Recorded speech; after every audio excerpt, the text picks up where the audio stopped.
This Soonerscoop.com video is streaming in crystal clear 4K resolution on YouTube thanks to Enjoy Vision in Oklahoma City. Don't miss a moment on or off the field. Make every day a highlight with LASIK at Enjoy Vision. Enjoy Vision. This is where Sooner Scoop LASIK. Hello and welcome back. Eddie Radosovich, George Stoya here from the Soonerscoop.com studios. A recruiting report. We will get up with Josh McCuistion here shortly. Oklahoma building a lot of momentum. I know that everybody, if you're a member of Soonerscoop.com, you can do so if you're not for just $1. But Josh caught up with a number of guys, including Bo Bentley, Luke Wilson, Deacon Schmidt, Jake Krull, Matthew Nelson, a number of guys following Oklahoma's massive win over the weekend. We also did the Game Day Rewind with Josh that you can catch here on the Soonerscoop.com channel, looking back at the 23-21 victory over Alabama. What a weekend it was. It was awesome. We had a great time down there. It was a really fun time. It was a massive win down there. You can watch these sights and sounds that we have up here on the Soonerscoop.com YouTube channel, as well as the instant reaction that is done extremely well. One of our best ones ever. It was a really good one. Yeah. The sights mood, and sounds the were vibes, awesome too. Everything was fantastic. Two of the last two sights and sounds have to be two of the best you've probably ever done. Yeah, they were good. And when you get massive wins on the road in Knoxville and Tuscaloosa, that's what you're going to get, is some really good highlights. Before we bring in Josh, let us tell you about our good friends over at Lucy, Lucy.co, the 100% pure nicotine, always tobacco-free Lucy breakers as well. They are the nicotine pouches with an extra surprise. Each pouch holds a capsule that can be broken open to release extra flavor and hydration. If you're like me and the pouches, what do you choose? Do you go wintergreen, apple ice, espresso, cinnamon, mint? What about the sizes? I'm more of a 12 milligram guy. They also have the 4 milligram. They also have the 8 milligram. Thank you to our good friend. We just got a package. Or Lucy, all you got to do if you want to have it delivered straight to your door like we have it here at Soonerscoop.com offices, just go to Lucy.co and you can do that. Now, what you're going to do when you get to Lucy.co/Soonerscoop, you're going to use the promo code Soonerscoop to get 20% off your first order. Lucy has a 30-day refund policy if you change your mind. And we also must tell you, as we always do, here comes the fine print. Lucy products are only for adults of legal age, and every order is age verified. Warning. This product contains nicotine. Nicotine is an addictive chemical. So is winning, isn't it? Thank you to our good friends over at Lucy. Now we're also going to tell you about a new sponsor here to the program, and that is HollowSocks.com. I have them on. Do you see how flexible I am? That was awesome. Look right at there. Those look really warm. All you got to do is go to HollowSocks.com. George, you've been experimenting with Hollow Socks as well. And as the temperatures get a little bit cooler out, you're going to want a really good sock. And alpaca socks are built for the field. These are performance-grade socks made from ultra soft baby alpaca fibers, engineered for rugged conditions and designed to keep your feet warm, dry, and comfortable no matter what or where the day takes you. Yeah, they are super comfortable, super warm. I know that Aaron likes them as well. We're going to use them when we go skiing here in a couple months. Call. So if you're skiing out there or camping, this is the perfect time to get some socks. Notice the reinforced structure of the heel and toe, perfect for hunting boots, which I know I'm not a hunter myself, but I do have friends that go hunting, and it is about that time of the year. Lightweight, supportive, and unbelievably soft. They're 3 times warmer than wool and still lightweight. They keep your feet dry if you're hiking up a hill to get your tree stand or stalking trophy bulls in the mountains, and they'll still feel fresh hours later. I'll be wearing them on game days as much as we have our feet on the ground, if that makes sense. Made in the USA, over 2 million pairs sold. Once you wear Hollow, you'll never go back to wool or cotton socks ever again. For a limited time, Hollow Socks is giving a buy 2, get 2 free sale. Head to HollowSocks.com today to check it out. That's HollowSocks.com for your up to 50% off your order. After you purchase, they will ask you where you heard about them, and you can support our show by telling them that George and I, Eddie, sent you from Soonerscoop.com. All right, that's going to do it. Thank you to our good friends over at Hollow Socks. And now for the recruiting report, we welcome in Josh McCuistion. Always good to hear from our sponsors, and let's start it here as we get into the recruiting report. And no better place to start here on I think a victory Monday of sorts. Yeah, with all the I was going to say fallout, but it's not fallout. Of sorts, they won. It's a quite opposite fallout. It's all the good that has come. Obviously, Oklahoma off to a fantastic start in the 2027 class. And 2026, Josh, you talked to a number of the guys that are in the current class, as well as Luke Wilson holding it down for the 27 class. But we've talked about it, the momentum that could be built here with Oklahoma. And if they were going to have a fantastic season, it's certainly right in front of them, as we talked about on the Game Day Rewind, with the opportunity that's ahead with the final 2 regular season games here in Norman. But just in terms of everything and that is out there and that you were able to talk to some of the players about coming back, or the commits about, it was a fantastic weekend in Tuscaloosa. It certainly seems like it's bled over from creating momentum on the field to creating a little bit more momentum off the field in the recruiting world. Yeah, I mean, success begets success. I mean, that's what you're going to have here, where, you've got, I talked to Jake Krull, and his first comment was like, why would you not want to play here? Why would you not want to play in games like that? Sure. And, I kind of talked to him, Jake being, the defensive end from IMG Academy, and I said, well, what did you think of Taylor Wine's performance? And he's kind of like, I can't wait to learn from him. And that's the stuff, guys. Like, we've talked about it. It's not just about, okay, recruiting good players, but letting your good players show the next group. R. Mason Thomas has taught Taylor Wine. Now Taylor Wine can hand that off to, all the young guys behind him. So there really is. I mean, all of these guys were locked in. They were super excited. There was no like, oh, I missed it. Like, everybody hung out and watched that game and caught it. I guess that's not surprising, but it is another product of playing SEC football, guys. Like, am I sure that all these guys would have caught a ranked Iowa State versus Oklahoma? No, I don't know that. So I think it's just a lot more attention, guys being a little more focused and locked in on what OU's doing. It certainly seems like, just in terms of talking about the momentum, we talked about, them having to go out and do it on the field. I don't know if it's ever come up in any of your conversations, but there has to be a little bit of, validity maybe that comes with what they've been able to do, especially on the defensive side of the ball, when Brent Venables and this defensive staff, or even the offensive staff to an extent, goes out and they're talking to some of these recruits. Have you heard any of that feedback, just in terms of Oklahoma really kind of establishing itself, not just in the rest of this 2026 class over the next couple of weeks before early signing period, but certainly in that 2027 class that's already off to a fantastic start? I think the best news for Oklahoma is they're not even hearing that. It's not like, it's almost like they've just moved past that conversation. And so I think that's probably the best thing for Oklahoma in this. So now I will say, when you talk to these guys, it's just if you hear anything, it's like, we just always believe, like, we never doubted. I mean, Luke Wilson said something like, never had a doubt for a moment in the game, that kind of thing. I'm like, well, like, you're the one guy, but that's awesome. Yeah. So, but it is, there's no question. Like, these guys, they get what OU's doing. They believe in the pitch. They believe in the things Oklahoma's talking to them about. And I know we're going to talk about one of Oklahoma's commitments that was, took a visit over the weekend, and, obviously we want to discuss that. But his response to some of the stuff, I think, tells you how much conviction there is about Oklahoma right now within these, the 26 and 27 classes. Josh, I know you talked to a lot of guys that are committed. Did you hear from any guys that are not committed that maybe Oklahoma's looking at? Absolutely. I talked to Jaden Pettit a little bit, and he talked about really getting to watch the game, how much he kind of enjoyed it. He was talking about, he feels like he can see a difference in John Mateer as he's getting healthier, how much better the ball looks and some of that stuff. And, I kind of talked to him. I said, did they bring up with you while you were there, you could play with John Mateer next year if you went to Oklahoma? And I hated that. It kind of sounded like a leading question, but, whatever. And then he goes, no, really, he talked to Bo Bentley. So I talked to Bo a little bit. Well, Bo had been talking to Jaden Pettit, I think, through the course of the Alabama game. So there's still some recruiting going on. Probably the best quote I got, though, was Jackson Roper. I had gotten word that Jackson Roper was supposed to be there. Now, at some point that changed. He ended up going to Ohio State for the UCLA game.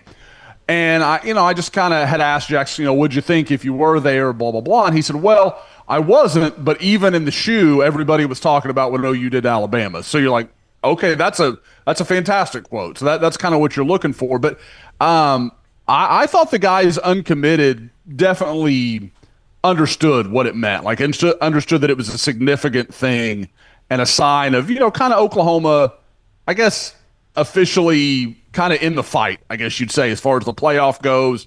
And again, I just got a lot of positivity and feedback from the players I did speak to, including Kellen Hall, the big defensive lineman from Kentucky that we all love this summer at OU's camp. Guys, he's going to be back. I put this up on the board a little while ago.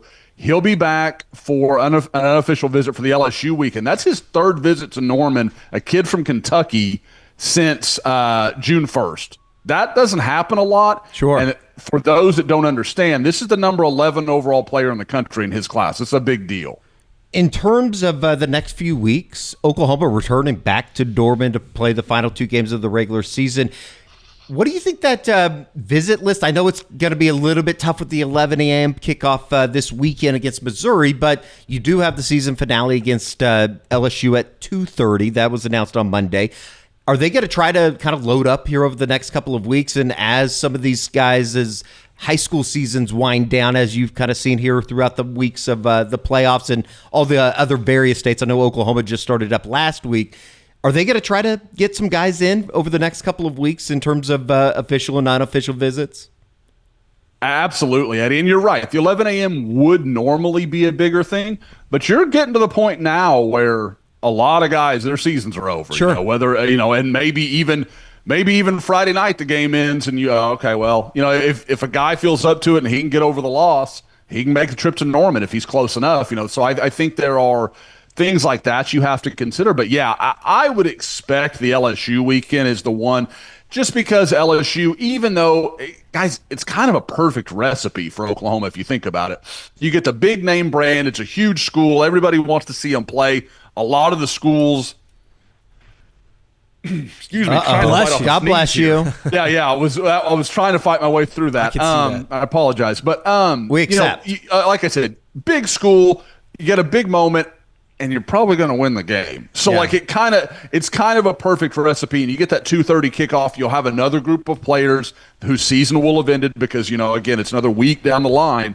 I would expect that to be the big weekend, and I know they've kind of worked towards that. We're going to talk about Maley McCreary. I know he's going to be there, the OU commitment from San Antonio Johnson that I saw last week, and there's already a good number of guys, and like I said, Kellen Hall will be there as well. So I would think that's going to be the big one. But guys, you saw Stacy Ford, Jim Nagy. They were talking about it. I want to say as early as Saturday evening that they were already on the phone working on guys and trying to get people set up. Yeah, I know that if you haven't watched it on the instant react, or not the instant reaction, but the sights and sounds that we have here on the SoonerScoop.com YouTube channel, you can see, I think in some of the shots, Lake Dawson and Stacy Ford on their phones, and I'm sure they were FaceTiming some of the prospective recruits. You have a story up on Monday. Rivals 300 rankings have been updated. A lot of movers, just kind of in terms of overall for Oklahoma, what was maybe most notable to you? Well, I think the first thing you have to notice, and again, I don't want to go into too much depth on him because I know we want to talk about him a little bit, is Braden Allen making a big move up. Let's go there, Josh. Jumped inside the top 300. We'll go there real quick because he comes out on Monday. Sam Spiegelman has the story up on Rivals.com. You can read it on SoonerScoop.com. Reaffirms his commitment. There was a little bit of concern coming out of the weekend that he had made a trip down to Baton Rouge. Obviously, the home state draw here. It's big for Braden Allen, not Braelyn Allen. I know it's a little bit confusing here. Yeah, we'll talk about Braelyn here in a little bit for those that aren't familiar with that name yet. But Braden, I spoke to him, and I always take it as a good sign. As long as I've done this, if a guy is talking to me and is responsive after a visit to another school, I take that as a pretty good sign. Usually if they go dark on you, that's kind of a bad omen. But Braden was very responsive, super talkative. And we talked a little bit that night, and he said something along, and we were really just kind of chatting. It was just kind of catching up on, how the visit went, that sort of thing. And he said something along the lines of, yeah, the LSU visit was good, but I'm not flipping, or I'm not changing my commitment. You know, I promise you that, or something like that. Well, that was the last thing he said to me. And I said, you know, hey, can I quote you on that? Because the rest of it was kind of, you know, just talk and not really on the record. And he never responds. He never responds. So OU fans had to sweat it out for about a day and a half because I just couldn't get a hold of Braden to basically confirm I could use that quote. And then he's like, yeah, go ahead. And then about 20 minutes later, he's spoken to Sam and everything else. So I think he wanted to get his ducks in a row a little bit and make sure he was sure of that decision. But yeah, it's a big deal for Oklahoma. Again, he jumps into the top 300 in Rivals. They really like him. He's had a big senior year. Of course, I went and saw him about a month and a half ago now. Big bodied guy, like 6'1", 190, can run. He's got great hands. There's a lot to like. He's got a lot of tools. I think people have kind of overlooked him because, you didn't go and take him from an SEC school. They went and took him from Tulane, kind of forgetting that Tulane's done very, very well. And a guy like Chris Brazel, who OU fans should remember well at Tennessee, was formerly a Tulane wide receiver. I think he's been okay at Tennessee. Yeah. What about Deacon Schmidt? He made a big move up in the Rivals 300.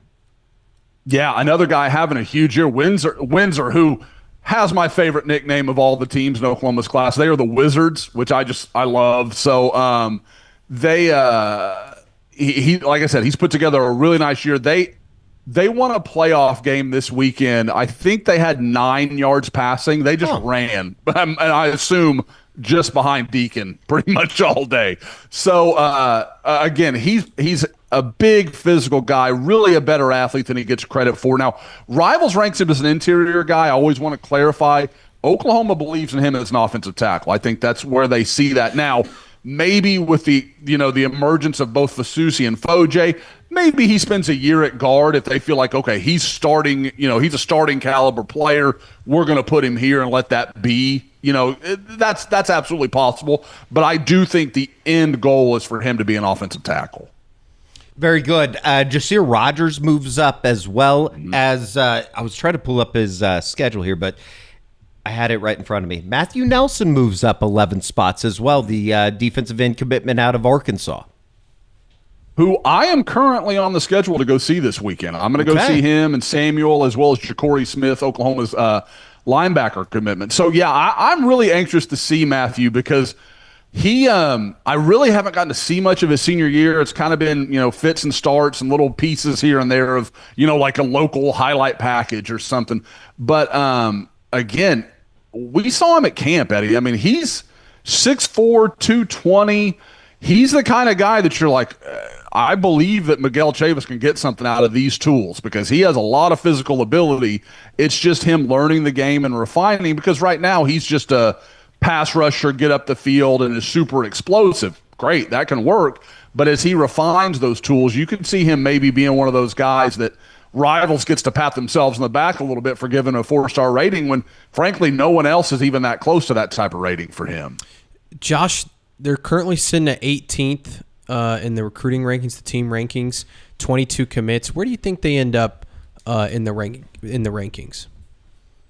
Yeah, I would think probably not far from where they are. Like maybe I think probably 15 is probably the ceiling. That's not fair. Kind of would depend a little bit. Like I think there are some guys that still need to be evaluated. Like you're talking about the Noah BBs, the Jonas Moyas, some of those kind of guys. Maybe because I could see what I know on 3 and Rivals kind of value in their rankings. Jonas Muya should be a guy that they are over the moon about. His size, his length, his athletic ability, his traits really, really transfer well. But I think when you look at, Messiah Mickens was in this update. He's around the 250 spot. Jaden Pettit obviously would add to the class because for those that don't understand it, what they're going to do is it's basically the top 20 in your class are the evaluated players. So say Oklahoma lands Messiah Mickens. They won't get all the points for him. They'll get the differential between Oklahoma's current cutoff of the 20th ranked player and Messiah Mickens. So maybe that brings them a little extra value and they jump up a little bit, maybe a spot or two, something like that. But I don't think there's a guy out there that's going to make a huge jump for Oklahoma. But again, I do think I would be surprised if they end up any lower than where they are. And I think, like I said, 15, 16 is realistic. By the way, on Matthew Nelson, a week from today, he will be at the award ceremony. He's up for the he was announced as a finalist on I believe this came out on Sunday or this morning on Monday morning. He's a finalist for the Dan Hampton Award, awarded each year to the top high school and college defensive lineman in the state of Arkansas. So one of the 3 finalists, as Josh said, that's awarded by the Little Rock Touchdown Club, which I think is kind of a little bit of a famous club, whatever you want to call it. We'll look for that next Monday. Josh will be out there possibly this weekend. All right. Very good. You can read more about Oklahoma and all the movers. Bo Bentley moved down a spot. I don't know. If you want to get upset about that, just hit up Josh on Twitter or something. Don't Don't come at me. I definitely want that because he was a part of it, I'm sure. No, it's all good. We have that article up on the site. You could read about that, all the movers in the Rivals 300. All right, let's get to some high school football, some highlights. 2027, Fort Gibson, our buddy Brig Bates sent this to us. He was down there checking out Fort Gibson. Their season comes to an end, so Cooper Hackett's season comes to an end on Friday night. They lose to Ada in the first round of the state playoffs in the state of Oklahoma, 34-27. But all in all, another really good, fantastic year for Cooper Hackett, who will now move into his senior season. It's almost hard to believe that Cooper has played, his junior season's over. Like it's happened so fast for him, and it's all, just because, guys, again, this time last year, he wasn't he was just getting onto OU's radar. Like it wasn't a definitive thing that he was going to not only be part of the class, but be like a very functional part of the class. But again, the thing that I'll take away from his junior year, and I remember thinking this about several guys who have gone on to emerge, Eddie, and again, injuries have derailed Jacob Sexton a little bit, but it reminds me a little bit of Jake and the conversations we would have about how much better he got from year to year to year. Sure. And I see the same thing from Cooper. Cooper, I thought this year, maybe not, but I felt like he went in with a mindset of I'm going to be more physical this year. And that's what I see every time I watch him. He's so much stronger and plays with a little bit, just a nastier streak than I saw as a sophomore. He's becoming a football player rather than just a big, long athlete. Josh, you say that. Where do you want to see him improve this final year before he gets to Oklahoma? Well, I think the thing that everybody would immediately jump to, he needs to put weight on and that kind of stuff. And don't get me wrong, I'm totally good with that move, and I think he will naturally. But the mistake guys make is I'm just going to eat 4,000 calories a day and do take it slow. He's huge. His body will fill out. It's gonna happen. To me, I want to see him work on where his hand placement, his ability to stay low, because when you're that young and that tall, it's real hard to play with leverage. And frankly, he doesn't have to, because he's still going to dominate just about everybody he sees. I haven't even watched this play yet. I guarantee you, a guy's going to get underneath him, but it doesn't matter. Cooper's just too big and too strong. You get to the college level and you start facing, Yanze Pierre at Alabama, it's a different thing altogether. So again, I just want to watch him. It's fundamental stuff, but get better at it. Get better, your knee bend, your movement, your lateral quickness, just the basics of playing the position, fine-tune those. And then when you get to Oklahoma, then you let Bill Bedenbaugh work on, okay, this is what we're doing with our eyes. This is where we're looking on this. That stuff will come. I just want him to be as functional from a very baseline level as he possibly can be. Dare I say, he's already looking and this is the first time that we've seen him since I think it was at the beginning of the season when you went and saw him, Josh. It looks like he's already starting to grow into the body a little bit, adding some weight up top. That he was a very skinny guy at the beginning of last year or at the beginning of this year, and even on into the summer when he was camping in Norman. So certainly going to be somebody that we keep tabs on here throughout the summer, and then obviously into his senior season at Fort Gibson. He's one of the members, prominent members, I would say, of the 2027 recruiting class. Another one of those guys, Maley McCreary. So we're jumping back about a week and a half. You went and saw him and teammate Braelyn Allen. We'll start with Maley McCreary in his junior season at San Antonio Johnson High School. Now, this is from this weekend. That's right. That's right. I was thinking Micah Rhodes. We'll get to him here in a second. Absolutely. But yeah, Maley McCreary, we saw him at camp a little bit. We watched him. If I remember right, Mikhail's day was one of the real heavy DB days, like Dylan McGee. There was a bunch of guys there that day. And so I didn't really get to isolate him the way I wanted to. Watching him in person, guys, he went up in my eyes, because he moves so naturally. He's really long. You can see it here. That's a great. He is every bit of probably 6'1" and probably 185 pounds. And what I loved, guys, and I talked with you guys about this all the time. We do this on the recruiting report, and I know it's probably cliche for me. He's their punt return guy, and then this number one here was the best player for San Antonio O'Connor. And I think he had two of O'Connor's 3 touchdowns of the night. The only time he touched the ball, Maley McCreary was not around him. And they basically just stuck. Johnson's defense was like, okay, we're going to put you on him. You're going to be on an island all night, and we're just going to leave you out there. And again, you would expect this to happen with a player of Mikhail's, ability, but he just shut the kid down. He had no answers. They didn't even throw in his direction. I don't think he was targeted once all night. And that was something we talked about after the game. What's that like? To just go through an entire game where you don't really I don't think Mikhail logged a stat defensively, and you'd never know he was there because he just shut down whoever was around him. The best corners don't log any stats. That's always my take, Josh. But tell us about, do you have a comp for him? Is there anybody that you now seeing him in person, anybody that you're like, man, he reminds me of so-and-so? There is some physically, I would say kind of like a Jacoby Johnson, kind of that big and long type of guy. Now, I don't think he's quite as twitched up as Jacoby was in high school. He's not quite as explosive, but definitely a guy that moves really naturally. I would say, I struggle to think of a great example. I almost like a Jacoby physically that moves around a little more like we're used to seeing Gentry move. And Sure. Did I lose you guys? Are you? No, gone? we're still here. Okay. I was like, oh no, you're good. This. You're good. Okay. You get him and Gabriel Osborne in the same recruiting class, and obviously his recruitment has blown up the 6'2", 180-pound athlete out of Mustang High School. I think you could do just fine if you're Jay Valai and feel pretty good about both those guys in a 2027 class. Obviously, he's already committed, he being Maley McCreary. His teammate, 2029 wide receiver Braelyn Allen, not to be confused with Braden Allen. Braelyn Allen, boy, I think we're going to be hearing the name Braelyn Allen over the next 3 years. I will be shocked if this kid is not on OU's offer list maybe by this time next year. He is phenomenal. And a guy that, it's funny because I talked about going through, box scores for Mikhail and looking at those through the year. All year long, Mikhail just have nothing in there. And I kept seeing this kid popping up. And I'm like, he had 140 yards. He had 130 yards. And, it's got the little tag next to him that says freshman. And you're like, well, okay. So I get there, and I've never seen the kid. I don't know what he's going to look like. I mean, guys, he's 5'11", 6 foot, and I bet he's 175, 180 pounds. He's a well put together kid.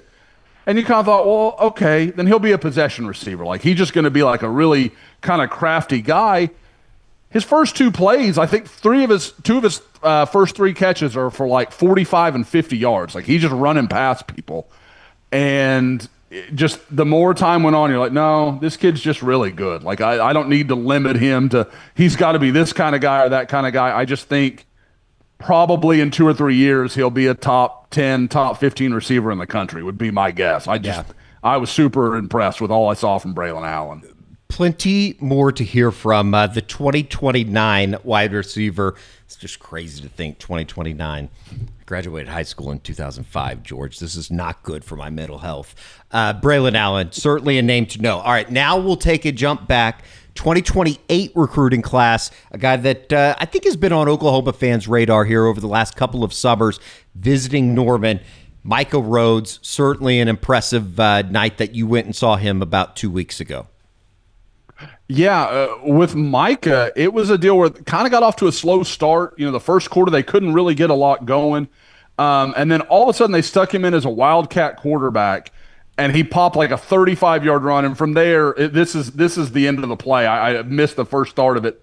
And he just breaks this run up the sideline, and from there, he was just off the races. He ended up rushing for, I think, 244 was his final total in this game. And he's just – Eddie, the thing I like about him, I mean, we can talk about the physical tools and all that stuff because he's got all the stuff you're looking for. They're fighting a tough game. The defense couldn't really come up with a stop. They're trying to kind of fight for their playoff lives.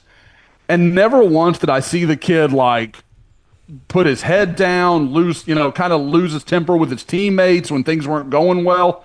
Like, he was just super cool and collected and kind of a raw guy, honestly, like trying to get his teammates going. And I love the energy he played with. He's the kind of guy, when you talk about like a Brent Venables kind of guy, Micah Rhoads very much felt like a Brent Venables kind of guy.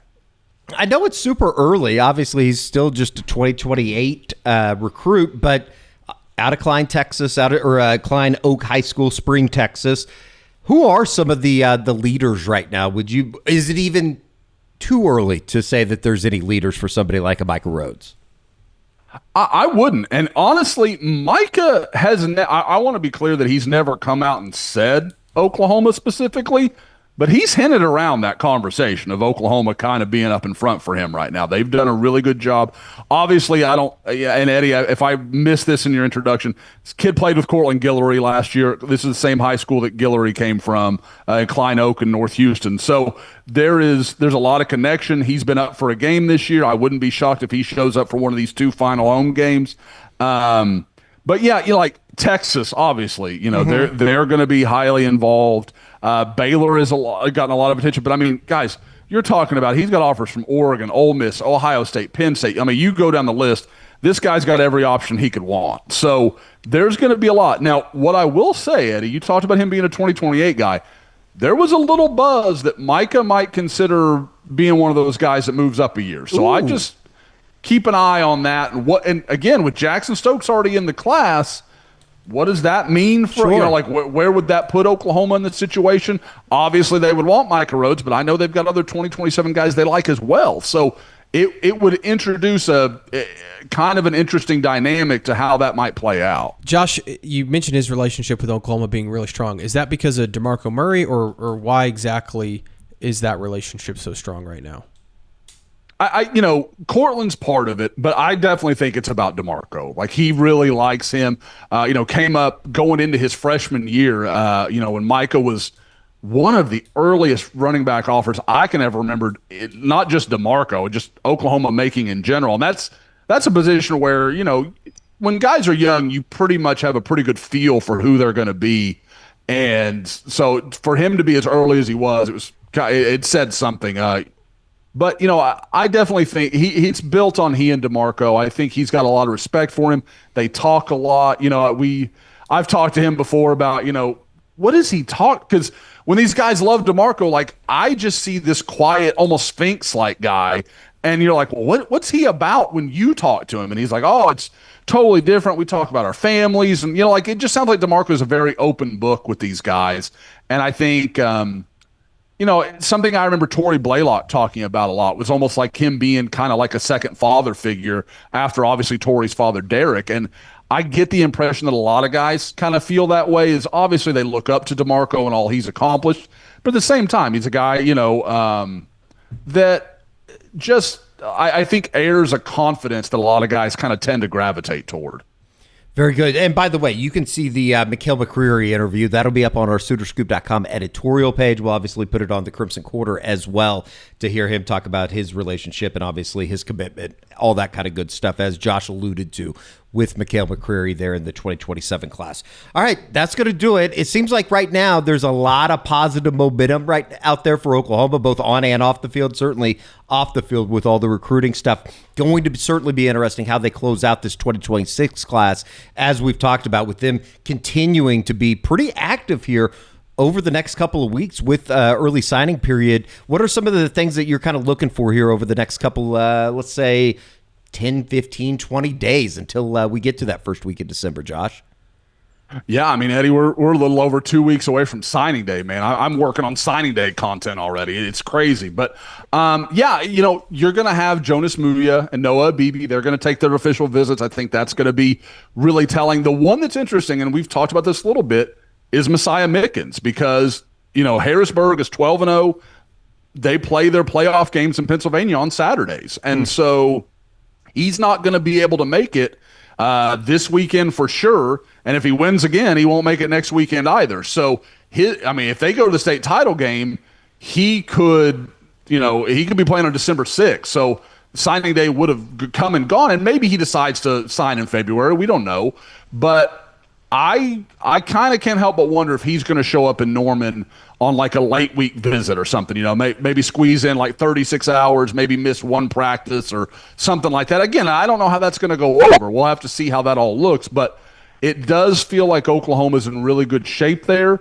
And then with Jaden Pettit, just talking to some people, and I think his trainer made some comments, maybe to Chad Simmons or Steve Wiltfong, one of our guys, kind of expressing concern about, Wisconsin's leading passer a couple of weeks ago in a win was their punter. Like, what does that tell my guy as a receiver? And I think that conversation seems to be, something that's starting to weigh into that decision, like we've talked about here. So I think Oklahoma, they've got about 5 remaining targets out there right now, including Dane Bathurst, who will be in this weekend for his official visit. I was going to ask you about him. What do you make of them getting involved with the 6'3", 230-pound Carmel, Indiana, formerly of Tampa Bay Plant High School, which is obviously one of the powers in high school football. But they're bringing him in this weekend. Is that correct? Yeah, that's right. Yeah, they are. And I think it is. What's interesting about this, guys, is you look at his tape. Hell, his trainer, guys, is Robert Mathis, former Indianapolis Colt. Like, wow, he is a edge player. But from what I'm gathering, and the fact that Nate Dreiling was the guy who made the offer, was his initial contact, Oklahoma's thinking about him as possibly like a off-ball linebacker. Like that is within the the realm of possibility. Now, there's part of me that wonders if, like, okay, we're going to start you at linebacker, and if maybe the movement skills aren't what we think, we can always slide you to defensive end, and we feel good about that, because I think as a defensive end, he'd be a really good find late in the game for Oklahoma. Surprise, surprise, a Robert Mathis guy has a great spin move, so there's something to that. But I think Oklahoma is in very good shape. I kind of expect him to make a decision, if not this weekend, then very shortly afterward. It was interesting, the succession. He announced his decommitment from Duke, and within about an hour or two, kind of put out that he had picked up his Oklahoma offer, which we know had happened well before his decommitment. So I think that you can kind of read, into that a little bit. And I think Oklahoma's in a good spot there. But yeah, they could land as many as 6 guys here over the next few weeks. I don't think that's what's going to happen, but if they got less than 4 or 5, I'd be kind of surprised. Real quick question. I don't know if either of you guys know this. If they host a playoff game, can you host recruits for that? I would guess not, but that's a complete gut reaction, I would say. Yeah. I don't know. I just was thinking that right now. Well, I don't know. It would be interesting, Eddie, because I'd have to look at how the rules have changed, because obviously that used to be visit weekends, like the pre-Christmas. So maybe that's still possible. I don't think you could do it as an official because it. Yeah. But maybe I don't know. That's a really good question, George. I have to look into. I'm just trying to. This is our new reality, guys. Sure. We're going to talk about Oklahoma maybe having playoff decisions to make. See, I'm just trying to think, like, from a ticket standpoint, would the NCAA or I guess / Oklahoma. Well, I wonder if it could also be one where it's like the kids have to pay for their own ticket, but you could host them still on campus, or I don't know. There's probably some sort of rules. It's a great question. It's something that we need to become familiar with here with the playoff stuff, and that's good for Dane Bathurst, because I thought it was just trying to angle Robert Mathis' name in here to possibly get some Indianapolis Colts, maybe playoff tickets. Speaking of playoffs. I mean, if that's what it takes, there's absolutely no shame in me to get a little ticket to see Lucas Oil, which I have never been to. I mean, just hint to Robert Mathis out there listening. Sure. So, I'm sure that Robert Mathis never misses a recruiting report ever. Of course not. Of course not. That's going to do it Huge for fan. the recruiting reports. Plenty of information on the site right now. You can join Suitor Scoop for just $1. I would recommend doing so here over the next couple of weeks, because as Oklahoma continues to build a momentum on the field, there's going to be obviously some ripple effects coming in the recruiting world leading up into that first week of December, an early signing period, which is hard to believe that it's already here. For Josh and George, I'm Eddie. We'll see you back here on the SuitorScoop.com YouTube channel.